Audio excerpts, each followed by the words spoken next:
noticias de TV Ciudad en esta jornada de viernes, que se presenta con 22 grados de temperatura a esta hora en Capital. Saludo cordial a quienes nos siguen por Uniradio, la radio de la Universidad de la República, 107.7 de FM, por señal abierta, 6.1, por YouTube y por tvciudad.ui. Vamos a repasar el pronóstico del tiempo que nos proporciona el Instituto Uruguayo de Meteorología, que viene para hoy una máxima de 25. Igual, mire que la humedad está un poco elevado, o sea que la sensación es de bastante calor. El cielo estará soleado con alguna nubosidad, se corrieron las precipitaciones, o sea que hoy va a seguir así el tiempo, aunque algo nuboso. Sábado 29, comenzando el fin de semana, las temperaturas extremas se irán templando, 15 y 21, y el cielo estará soleado con alguna nubosidad. El domingo, las temperaturas prácticamente copiadas, 15 y 21, el cielo estará cubierto por momentos y no se descartan algunas precipitaciones. Así que bueno, tener cuidado el domingo, que puede terminar con lluvia. Muchos temas tenemos para compartir con ustedes hasta las 9 de la mañana, y uno de ellos tiene que ver con lo que pasó en el Parlamento, porque justamente sobre la medianoche de este jueves y en tiempo récord finalizó el Senado la discusión en particular sobre el presupuesto quinquenal, que ahora deberá volver a la Cámara de Diputados para su consideración, para ratificar las modificaciones introducidas en la Cámara Alta. Así que vuelve el proceso para tener finalizado este proyecto de presupuesto quinquenal. El Ministerio del Interior presentó un dispositivo denominado Tótem de Punto Seguro. Se instaló en Ciudad Vieja y va a servir para llamar, alertar rápidamente al 911, que va a servir para vecinos de la zona, pero también a turistas que visiten ese punto, el casco histórico de la ciudad. Y la idea es mejorar la respuesta para el 911. El 22 de diciembre, escuchen bien, estará operativo un dispositivo que se llama Élida 360, que por orden del Poder Judicial se le va a entregar a las víctimas de violencia de género. Los detalles de cómo va a funcionar también los estaremos presentando en un ratito nada más.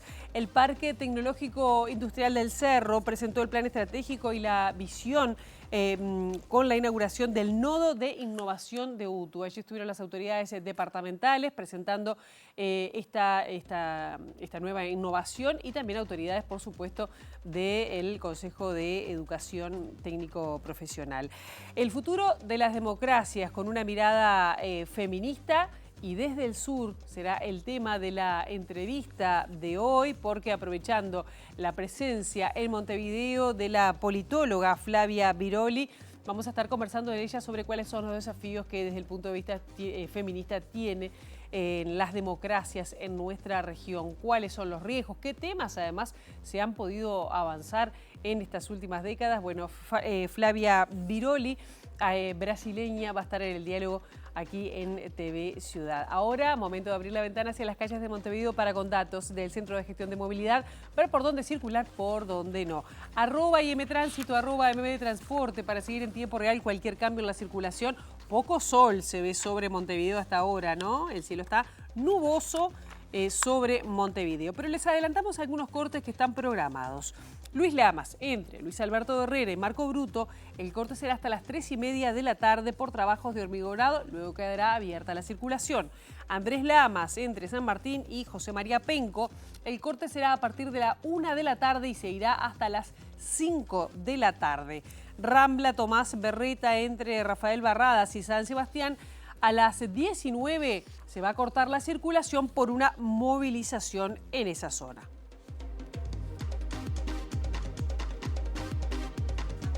Comenzando el desarrollo informativo, les contamos que pasadas sobre la medianoche de este jueves y después de más de 10 horas de sesión, la Cámara de Senadores aprobó en particular el proyecto de ley de presupuesto quinquenal. La iniciativa deberá volver ahora a diputados, que deberá ratificar o no las modificaciones y las reasignaciones aprobadas en la Cámara Alta. Quiero felicitar a todas y todos los senadores del Partido Nacional, del Frente Amplio, del Partido Colorado, a todos los funcionarios y las funcionarias que han trabajado tantísimo, no solo para el presupuesto, sino que trabajan tanto y sostienen también el trabajo del Parlamento. Sin duda, una enorme felicitación. Votemos ahora el artículo 1, que que consagra que hemos votado este proyecto de ley.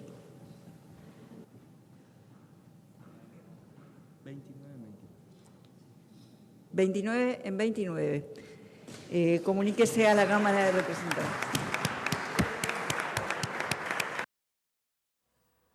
El gobierno firmó el contrato para la compra de un helicóptero propiedad de la Guardia Costera Italiana, que se va a sumar a dos similares que se adquirieron de la misma procedencia en el año 2019. El subsecretario de Defensa Nacional, Joel Rodríguez, destacó que el aparato fue comprado en muy buenas condiciones y de mantenimiento también y será destinado a la Armada Nacional. Firmamos el contrato con la empresa italiana Leonardo por un helicóptero Bell modelo 412 que pertenecía a la Guardia Costera Italiana y que fue puesto a disposición en condiciones muy convenientes, tanto desde el punto de vista del precio como de la posibilidad de operatividad, no solo por el equipamiento, un equipamiento de primera línea y muy ajustado a lo que son nuestras necesidades, sino también por el precio al cual se podía acceder a esta aeronave, que realmente resultaba muy conveniente. En la última gestión del gobierno del Frente Amplio, que transcurrió entre el año 2015 y 2020, se hizo la adquisición de dos helicópteros como de idénticas características, excepto diferencias pequeñas en el tipo de equipamiento que tienen.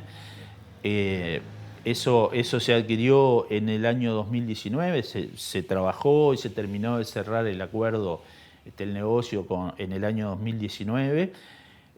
Son dos helicópteros que tienen además la misma procedencia, con el mismo tipo de uso que garantizaban en aquel momento, y es el caso de también, una operatividad para la Armada de unos cuantos años por delante, yo le diría que unos 20 años de disponibilidad, de buen funcionamiento.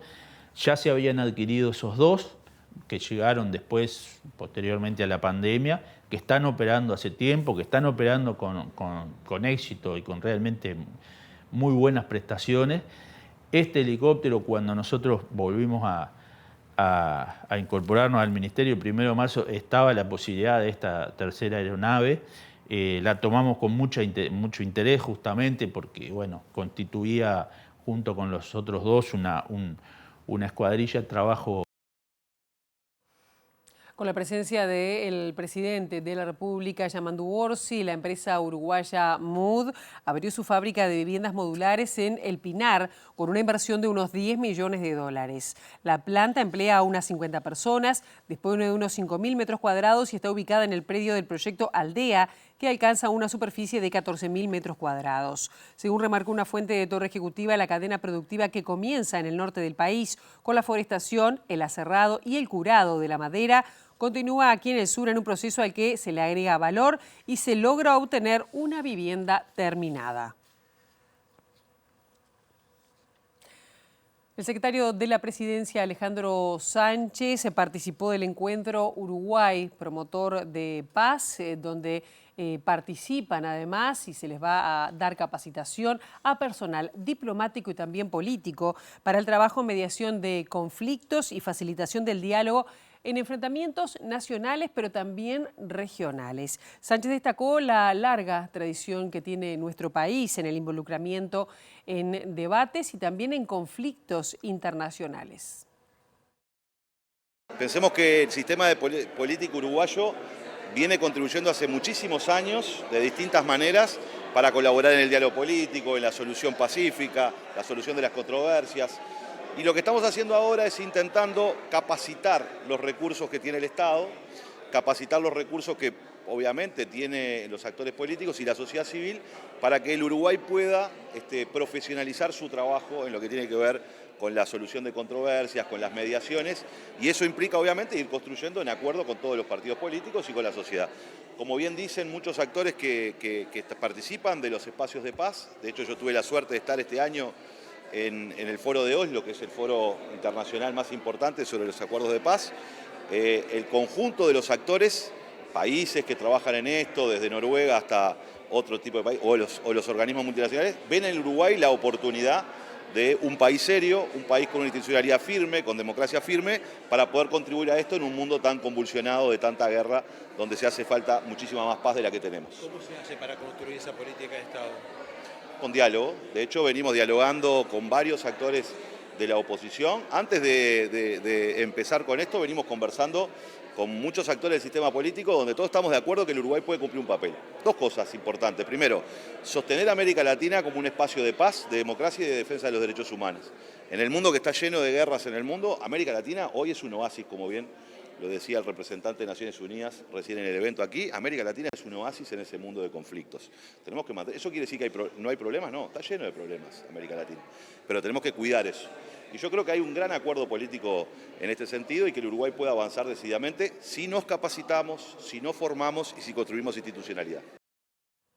La ministra de Defensa Nacional, Sandra Lasso, que estuvo presente en este encuentro, destacó la estabilidad institucional de nuestro país y también la fortaleza republicana y democrática. Remarcó que Uruguay concretó una participación histórica en misiones de paz, algunas desde Naciones Unidas, y finalizó diciendo que Uruguay cumple un rol efectivo de promotor de paz.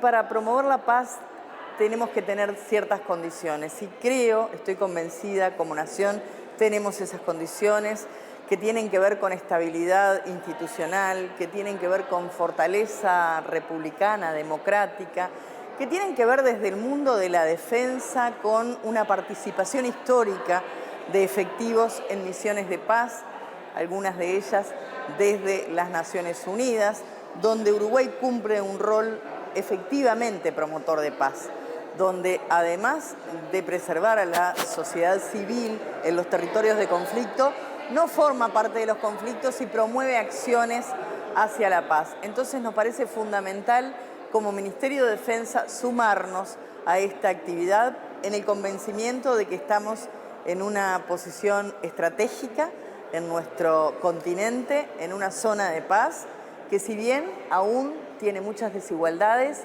continúa siendo un territorio de paz. Y para eso el Ministerio de Defensa se suma y aporta en ese camino. El Ministerio del Interior presentó unos dispositivos nuevos denominados Tótem de Punto Seguro, que junto con otras medidas apunta a mejorar la respuesta en materia de seguridad. Se ubican en Ciudad Vieja y la idea es apoyar a quienes viven allí y también a los turistas que visitan el casco histórico de la ciudad. El jefe de policía de Montevideo, Pablo Lotito, explicó que los dispositivos que estarán en la vía pública para que los ciudadanos puedan accionar un botón de alerta y ser atendidos rápidamente por la mesa de emergencias 911 para informar de una situación, ya sea como víctimas o como testigos. Los lugares que se van a instalar no se ha definido todavía, pero sí están en un enclave de lugares de mucho acceso público, que justamente digo la finalidad que una fácil accesibilidad del público en la vía de tránsito para poder gestionar diferentes tipos de emergencias, por ejemplo, y también se van a instalar tótem de autogestión, donde van a poder gestionar denuncias online, ya sea ante la policía o alguna otra institución del Estado. ¿Cómo está la Ciudad Vieja en materia de seguridad? En materia de seguridad, la Ciudad Vieja se ha incrementado el patrullaje últimamente en la Ciudad Vieja. Hemos desplegado patrullas vía tierra con el último ingreso que tuvimos de policías egresados de la Escuela Nacional de Policía. Justamente estamos ahora abocados a la refacción del kiosco que está entablado en la Rambla Costanera y la calle Sarandí, donde va a ser la base de salida de los policías de PECOP turístico y también del dispositivo Verano Azul. Justamente está dirigido este operativo a la temporada estival, donde vamos a tener una presencia importante de turistas extranjeros y nacionales también. El Instituto Nacional de las Mujeres se realizará un estudio para medir la violencia vicaria en nuestro país, la violencia de género que se dirige hacia niños, niñas y adolescentes cuando busca hacer daño a la madre, ¿no? En este caso. A través del Observatorio de Violencia Basada en Género, lo que se busca esta consultoría es que se elaboren indicadores vinculados a este tipo de violencia y crear además evidencia para el desarrollo de políticas públicas.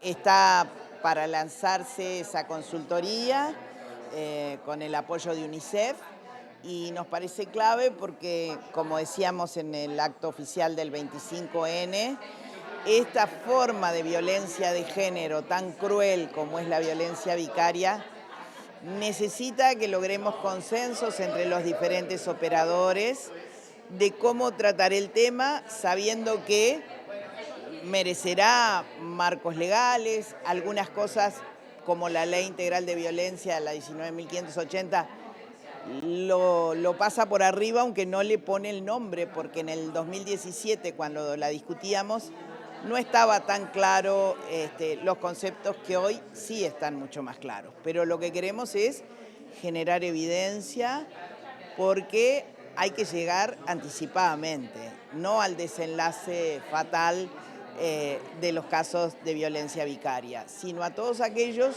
que pueden configurar indicadores que alerten a los diferentes operadores para tomar medidas. O sea, ser conscientes que cuando una mujer es víctima de violencia de género, por lo menos el 20% tiene niñas y niños en el entorno que también están siendo víctimas de esa violencia directamente. A partir del 22 de diciembre estará operativo un nuevo dispositivo de seguridad llamado Élida 360, que por orden del Poder Judicial se entregará a víctimas de violencia de género. Según los datos presentados por el Ministerio del Interior, cada 12 minutos una mujer presenta una denuncia por este tema. Básicamente tiene tres componentes muy importantes, que son que ante una emergencia puede activar el botón 911, que eso va a llegar a la policía con prioridad 1, lo que significa que la respuesta tiene que priorizarse respecto a otras llamadas que llegan a 911. En segundo lugar, un chatbot donde las víctimas pueden consultar, informarse durante las 24 horas, todos los días de la semana. Y detrás de ese chatbot también hay un call center para cuando justamente la pregunta o la necesidad de esas víctimas excedan al chatbot. Y otro componente súper importante es la posibilidad de la ampliación de las denuncias cuando hay un incumplimiento de la medida de no acercamiento. En vez de que la víctima tenga que trasladarse a una comisaría, va a poder hacer la ampliación directamente desde ese celular Élida 360, lo que va a impactar en la novedad, o sea, en la denuncia policial, y eso ya queda automáticamente registrado y se comunica, por lo tanto también queda en el sistema de fiscalía. Es muy importante esto porque además las víctimas van a tener la posibilidad de hacer esa ampliación, ya sea a través de un audio, a través de texto, y va a poder adjuntar archivos multimedia si le sacó una foto a la persona o a los mensajes que la persona denunciada le ha estado mandando o incumpliendo esa medida. Bueno, tiene la posibilidad también de hacerlo desde el dispositivo de ley. La directora de Género del Ministerio del Interior informó que desde la implementación del sistema de tobilleras se han utilizado en la protección de más de 20.000 mujeres.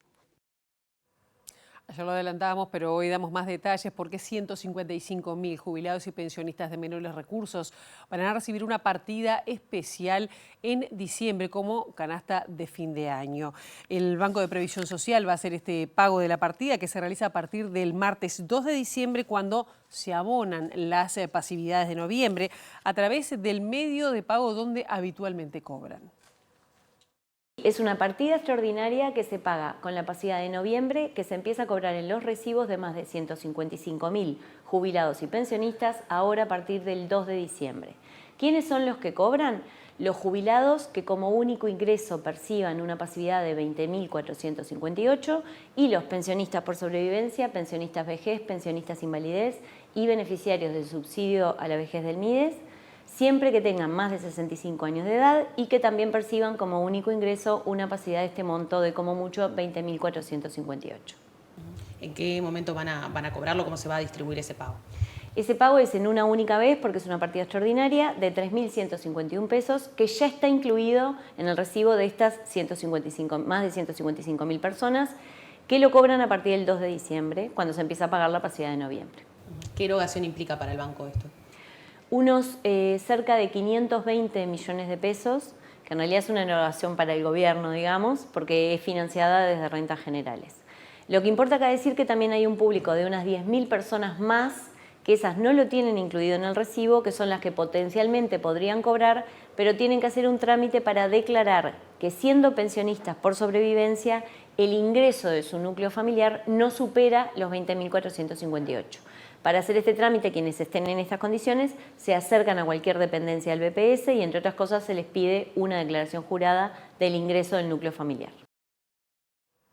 El Movimiento por un Uruguay Sustentable, MOUS, emitió un comunicado que dice hidrógeno con H de hipócrita, en el sentido de criticar el proyecto de la planta de combustibles GIF Global que se instalaría en el departamento de Paysandú. Asegura que el funcionamiento planificado es como una gran refinería. La organización ambientalista entiende que el proyecto de H&F Global planteado para Paysandú no se orienta a la generación de hidrógeno verde y que tiene como principal objetivo producir 1.200.000 toneladas anuales de metanol, nafta, gas licuado y aceites pesados. Además, aseguran que este proceso requiere 18 millones de toneladas de agua y 1.220.000 toneladas de dióxido de carbono como insumos principales. Por ello, el MOUS entiende que el funcionamiento planificado para la planta es como una gran refinería.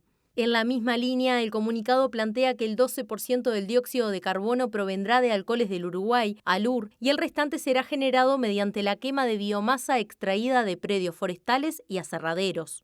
La organización sostiene que este insumo será transportado en 110 camiones diarios y quemado en 4 calderas, liberando dióxido de carbono que, bajo otras circunstancias, no llegaría a la atmósfera, ya que ese mismo dióxido de carbono será luego capturado para ser utilizado en el proceso productivo de combustibles. El procedimiento, según indica el texto, no es carbono neutral, sino que produce emisiones contaminantes, sumado a que la actividad implica el traslado por camión de biomasa vegetal, rastrojo agrícola y restos de árboles celulósicos, materiales que en condiciones normales se reincorporarían al suelo, lo que contribuye a la degradación acelerada del suelo, configurando un modelo forestal depredador e insostenible a largo plazo. Asimismo, el MOUS advierte que el suministro energético del proyecto descrito en la solicitud de validación ambiental de localización que se aprobó el pasado 21 de noviembre presenta serias inconsistencias porque la potencia requerida es imposible de garantizar solo con las plantas solares y eólicas propuestas, ya que éstas no operan como fuentes continuas de energía. Por último, desde la organización denuncian que los pormenores del proyecto se desarrollan bajo un marco de secretismo y confidencialidad entre el gobierno y las empresas involucradas, ya que al momento no ha sido posible acceder a los compromisos asumidos en documentos firmados el 24 de febrero de 2024. El Parque Tecnológico Industrial del Cerro presentó su plan estratégico con la presencia del intendente de Montevideo, Mario Vergara, y junto a el Nodo de Innovación de la UTU. El plan estratégico del PTI del Cerro define 6 grandes lineamientos que van a orientar su gestión en los próximos años. Cuando la propia sociedad se apropia, valga la casi redundancia, se apropia de los proyectos es porque esos proyectos van en la buena dirección. Nosotros sí tenemos la perspectiva de que el desarrollo económico es el eslabón de la cadena que arrastra a todos los demás. Necesitamos inversión que genere producción, que genere empleo, que genere ingresos para la gente, que genere bienestar, que genere la posibilidad de que un Estado pueda desplegar políticas. Y en el mundo de hoy, pensar en desarrollo económico y pensar en inversión, y más para un país pequeño como el Uruguay, que no tiene para ofrecer grandes mercados, ni tampoco quiere ofrecer salarios bajos como mecanismo de atracción, tiene que basarse en el conocimiento, en la educación, en la tecnología, en cosas que la historia del Uruguay ha mostrado que podemos hacerlo y podemos hacerlo razonablemente bien. En este momento tenemos el gusto de recibir a Flavia Biroli, que es profesora titular de Ciencias Políticas en la Universidad de Brasilia, que se encuentra en Montevideo, que dio además una conferencia sobre el futuro de las democracias, una mirada feminista desde el sur. Gracias por estar, por tomarte este tiempo para venir a TV Ciudad. Gracias, un placer. Cuando uno habla del futuro de las democracias y en una mirada feminista, se me ocurren varias cuestiones, ¿no?, que tienen que ver con el avance que ha habido en los últimos años respecto a la participación de la mujer y temas que están vinculados, que fueron impulsados por mujeres en los distintos ámbitos legislativos.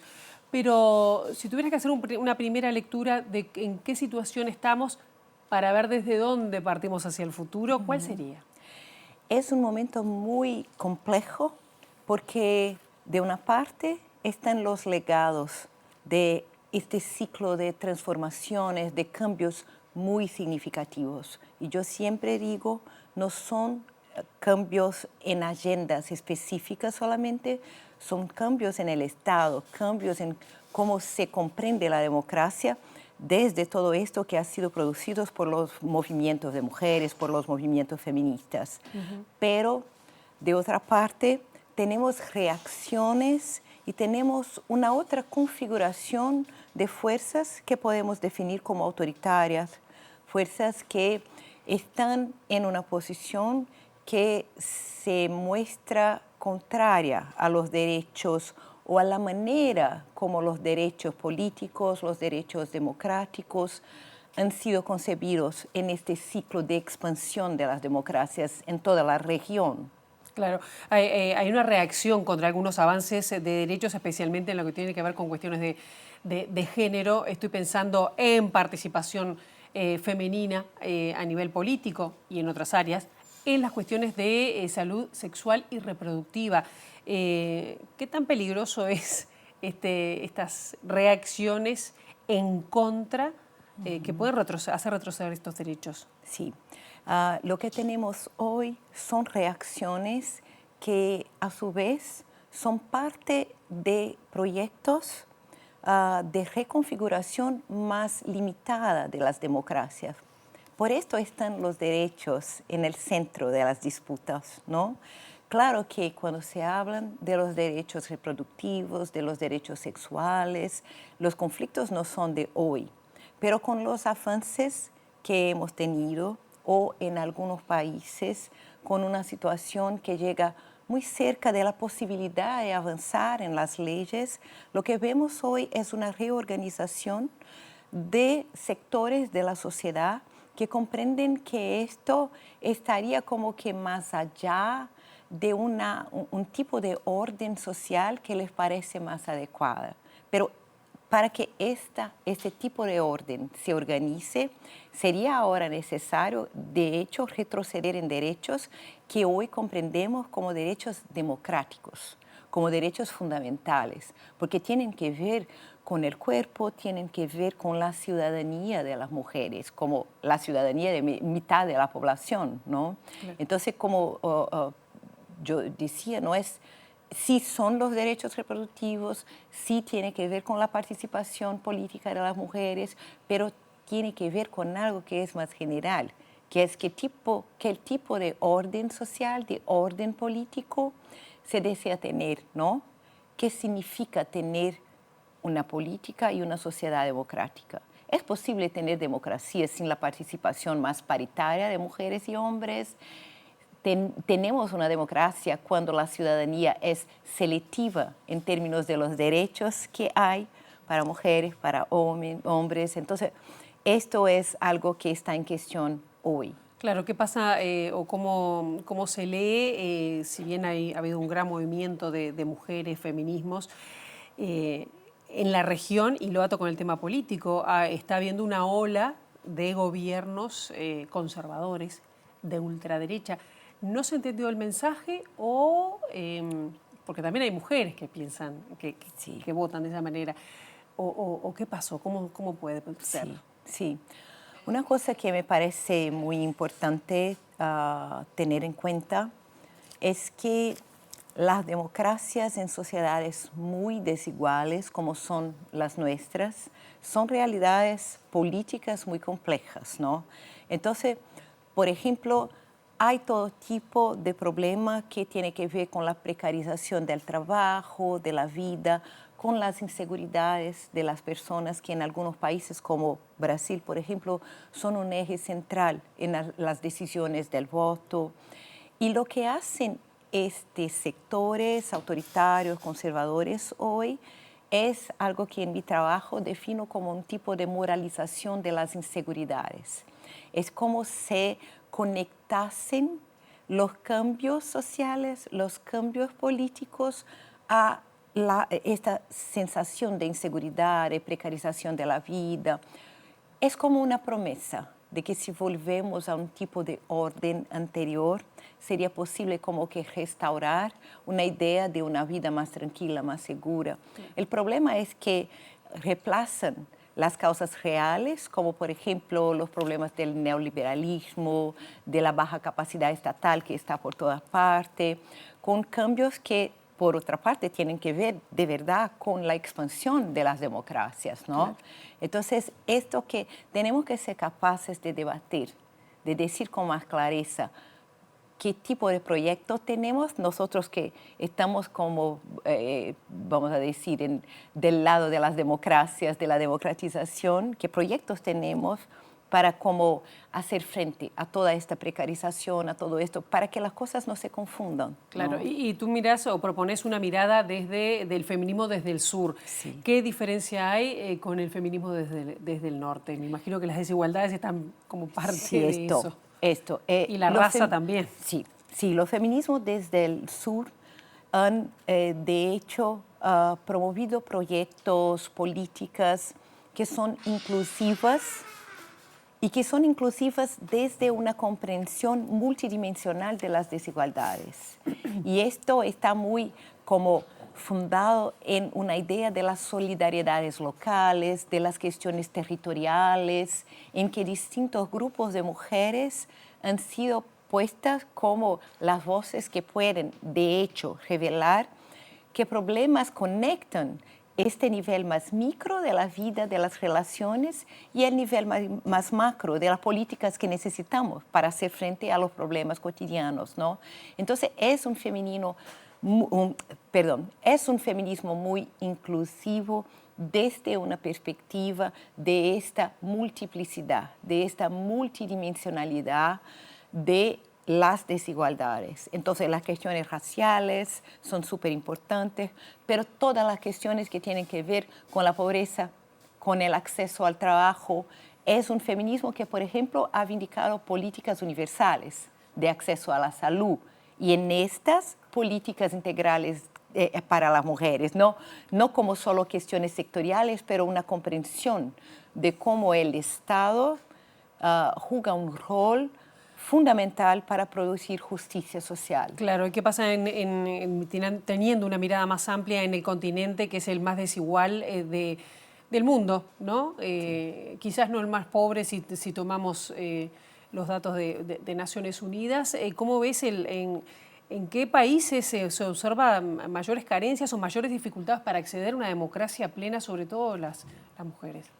Los países de América Central y de Caribe son hoy países en que no solo las desigualdades son muy agudas, muy grandes, pero también las formas de la violencia en las sociedades han justificado alternativas autoritarias de poder, ¿no? Entonces, no que no existan problemas muy serios en países de América del Sur, también México, pero tenemos que mirar con más, más atención a América Central, también porque las configuraciones que aparecen de la política vis-a-vis las cuestiones de desigualdad y de violencia nos dan como un aviso de las alternativas que también se ponen sobre la mesa en América del Sur y en México. ¿En qué te referís, por ejemplo? Por ejemplo, me refiero a El Salvador y a cómo Bukele hoy representa como una alternativa, pero tenemos que ser claros, una alternativa autoritaria de respuesta, un tipo de respuesta que sabemos que no tiene nada que ver con justicia, claro, con tener en cuenta los distintos sectores de la sociedad, pero esta idea de que una respuesta mano dura sería lo que se necesita en sociedades en que las solidaridades se van esgarzando, ¿no? Se van como deshaciendo. Sí. ¿Cómo sigue esto? Es decir, como con una mirada, no sé si esperanzadora, pero bueno, si queremos tener una democracia plena, ¿qué pasos tendríamos que dar? No solo desde los feminismos, pero sobre todo desde ahí, porque esto también se construye con todas las personas, ¿no? Sí, sí. Para una sociedad más plena. Sí, yo pienso que primero es aceptar que las democracias son inclusivas o no son. Esto es algo que entonces es complejo, es difícil, pero este carácter inclusivo es fundamental para que se construya algo. Después me parece discutir, debatir y pensar alternativas para que el Estado sí represente algo que sea un proyecto de justicia social. Porque hoy lo que se tiene es, de hecho, una limitación de la acción estatal, y esto lo que me parece es que es necesario comprender que esto limita la acción colectiva, limita la posibilidad de presentar proyectos colectivos. En este sentido, los feminismos en América Latina tienen una comprensión muy interesante del Estado, porque saben que el Estado ha sido históricamente violador de derechos en América Latina, pero saben también y han construido propuestas en que el Estado tiene un rol desde la inclusividad, desde la participación de distintos sectores de la sociedad, un rol de promoción de justicia social por medio de políticas.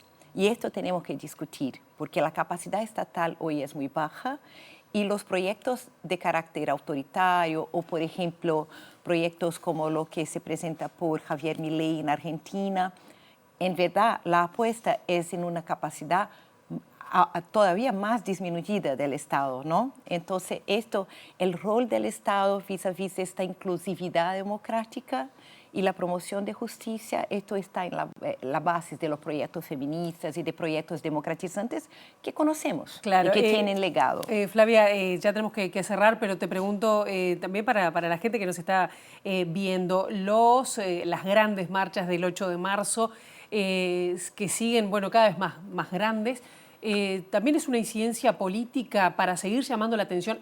¿Son necesarias? Sí, porque hay algo de las políticas feministas que está en las marchas y que es muy importante, que es la posibilidad de hacer visible el tipo de problema que está en el cotidiano de la vida. Entonces, lo que hacen las marchas es dar visibilidad, conceder visibilidad a los problemas cotidianos y, como yo decía, conectar el micro de los problemas, de lo que pasa con los cuerpos, con las relaciones, a lo que es necesario hacer en términos políticos, ¿no? Es una manera de politizar, dejando claro que es necesario que se haga para que una sociedad sea justa, sea democrática. Cambian los debates, se puede cambiar la política también, como sabemos. Flavia Biroli, muchísimas gracias por estos minutos y bueno, por estar por Montevideo hablando de todo esto también. Gracias. No, Pilar, muchas gracias, un placer. Hacemos una brevísima pausa y seguimos con más MBD Noticias. En este segundo bloque de MBD Noticias, recordarles que hace unos días se confirmó la compra de M24. Sobre este tema se refirió la ex vicepresidenta de la República, Lucía Topolansky, quien justificó la venta de la onda de radio M24 y sus repetidoras, argumentando que generaban déficit desde hace años. Entrevistada por Radio Sarandí, destacó que al personal despedido se le va a pagar lo que le corresponde y aseguró que el MPP no gestionaba directamente las emisoras, pero ejercía control sobre ellas. Estuvimos moviéndonos para realizar esto. Hace casi 2 años o 3 que veníamos galdeando, como venían las elecciones, no era bueno íbamos a precisar el medio para tener una voz directa. Bueno, no pudimos. Además, nosotros, esa radio perdió el mejor comunicador que tenía, que era Pepe. Yo te lo digo con honestidad. Bueno, en un momento dado dijimos, bueno, no nos da más la plata. No nos da más el estar apoyando todos los meses. Ahora, no dejamos a nadie colgado del pincel. Ahora, si los que te van a comprar una casa, una planta industrial, un almacén o lo que fuere, vos lo primero que le decís, a ver qué pelo político tenés, no, vos mirás el negocio. Vos mirás que la onda va a quedar en el aire, no se va. Yo pienso que los compradores capaz que toman algo del personal, que el personal termina una etapa y empezará otra. Ahora la información nos convoca desde Exteriores de la mano de nuestro compañero Eduardo Delgado, que se encuentra allí en la Universidad de la República. Eduardo, bienvenido, ¿cómo estás? Buen día, Pilar, un gusto saludarte. Así es, estoy aquí en el Paraninfo de la Universidad de la República, que es parte del Congreso Internacional sobre Salud Mental que organiza la Facultad de Psicología, que hoy es el último día, fueron 3 días de debates sobre salud mental justamente en la actualidad, políticas públicas, derechos humanos, tecnología, juventudes, en fin, varias temáticas que hacen también a la salud mental. Y el cierre es en esta jornada aquí en el Paraninfo de la Universidad con el tema del sistema de salud y ley de salud mental en el centro del debate, con la participación prevista de varias autoridades del gobierno, entre ellas los ministros de Salud, Cristina Lustenberg, de Desarrollo Social, Gonzalo Sibila, también el presidente de ACE, Álvaro Danza, y la senadora Frente Amplista, Patricia Kramer, que participarán justamente de la mesa que comenzará, está previsto que comience a las 9 de la mañana aquí en el Paraninfo de la Universidad. Recordar que el tema de salud mental fue uno de los centrales, por primera vez creo, en Uruguay, en la agenda de la campaña electoral de los diferentes partidos políticos, inclusive con diversas propuestas, con un reclamo muy fuerte, sobre todo a nivel de sindicatos, por ejemplo, de secundaria, de la necesidad de grupos interinstitucionales que aborden la salud mental de los adolescentes, también con reclamos de otros sectores de la sociedad y con el tema también en debate en cuanto a posibles cambios a la salud mental a nivel del Parlamento Nacional. Así que sistema de salud y ley de salud mental, los temas centrales de esta mesa redonda que comenzará a partir aproximadamente de las 9 de la mañana aquí en el aula magna de la Universidad de la República. Estaremos atentos a lo que pase aquí en este lugar. Muchísimas gracias, Eduardo. Y un tema de la ley de salud mental, y seguimos en contacto también contigo, pero solo para cerrar, que no se ha cumplido a cabalidad para lo que pensaban de cerrar, por ejemplo, los manicomios. Eso no se ha logrado hasta el momento, por ejemplo. Ese es un tema... Sí, Pilar, sin duda es un tema central. Ya el gobierno anterior había reconocido que era imposible llegar al 2025 con el cierre de los manicomios.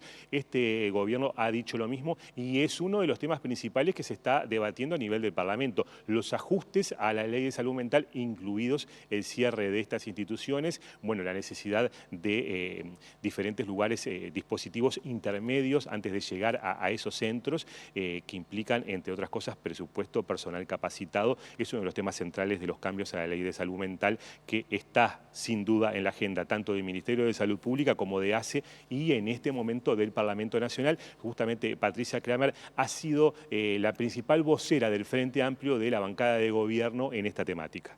Bien, muchísimas gracias, Eduardo. Hasta 2030, además, fue que se extendió el plazo, que era inicialmente 2025, para que estuvieran cerrados todos los manicomios, según se había acordado en la Ley de Salud Mental. Pero vamos a otros temas. El Ministerio de Educación y Cultura, la ANEP, Ceibal, presentaron la edición 2025 de los premios Nodo, que reconoce experiencias educativas innovadoras en centros educativos. Este año se busca visibilizar acciones que promuevan la transformación de sus comunidades con enfoques creativos y soluciones pedagógicas innovadoras. Veamos.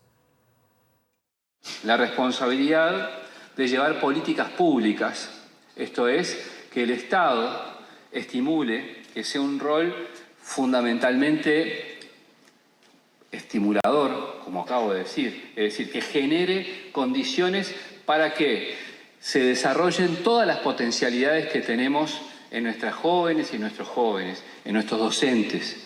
Desde ese lugar Creo que esta premiación, este reconocimiento genera un estímulo muy importante y sobre todo nos pone con el futuro ahí nomás.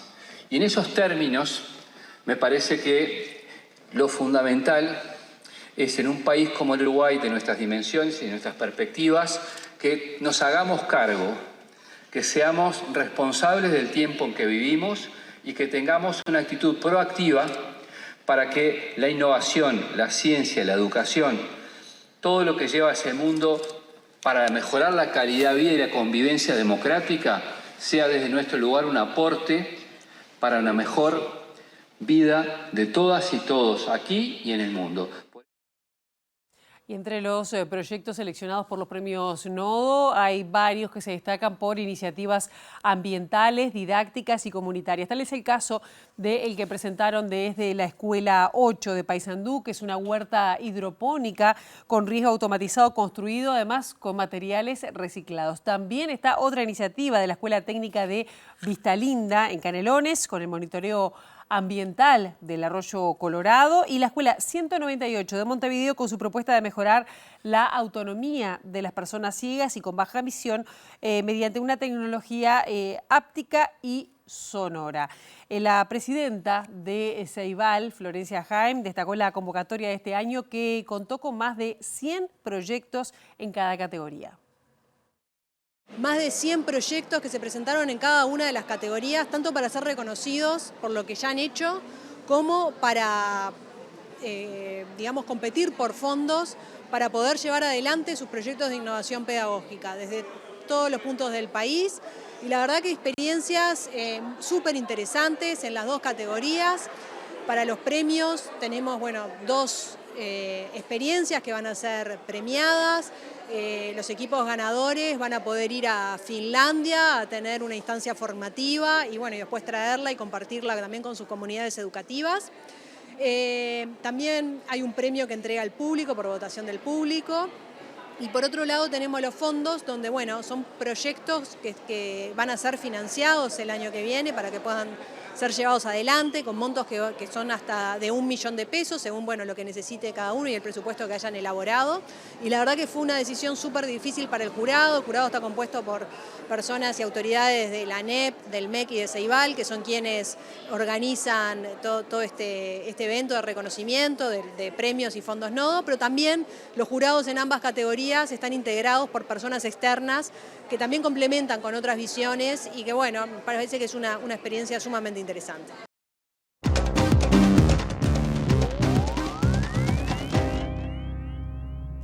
El presidente de Venezuela, Nicolás Maduro, encomendó este jueves a los miembros de la aviación estar listos, alertas y dispuestas para defender al país de cualquier agresión en su contra. Esto en momentos en que Estados Unidos mantiene un despliegue naval y aéreo cerca de la nación caribeña.